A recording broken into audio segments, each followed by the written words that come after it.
'Twas the night before Christmas, when all through the house not a creature was stirring, not even a mouse. The stockings were hung by the chimney with care, in hopes that St. Nicholas soon would be there. The children were nestled all snug in their beds, while visions of sugar plums danced in their heads. And Ma in her kerchief, and I in my cap, had just settled our brains for a long winter's nap, when out on the roof there arose such a clatter, I sprang from my bed to see what was the matter. Away to the window I flew like a flash, tore open the shutters and threw up the sash.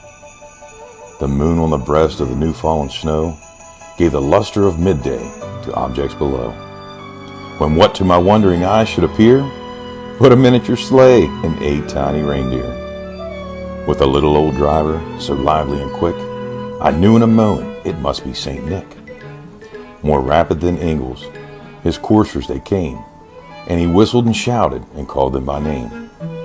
Now Dasher, now Dancer, now Prancer and Vixen, on Comet, on Cupid, on Donner and Blitzen, to the top of the porch, to the top of the wall, now dash away, dash away, dash away all. As dry leaves that before the wild hurricane fly, when they meet with an obstacle, mount to the sky, so up to the housetop the coursers they flew, with the sleigh full of toys, and St. Nicholas too. And then in a twinkling I heard on the roof the prancing and pawing of each little hoof. As I drew my head and was turning around, down the chimney St. Nicholas came with a bound. He was dressed all in fur from his head to his foot, and his clothes were all tarnished with ashes and soot. A bundle of toys he had flung on his back, and he looked like a peddler just opening his sack. His eyes how they twinkled, his dimples how merry, his cheeks were like roses, his nose like a cherry. His droll little mouth was drawn up like a bow, and the beard on his chin was as white as the snow. The stump of a pipe he held in his teeth, and the smoke it encircled his head like a wreath. He had a broad face and a little round belly that shook me when I laughed like a bowl full of jelly.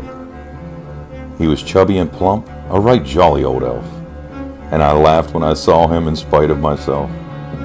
A wink of his eye and a twist of his head soon gave me to know I had nothing to dread.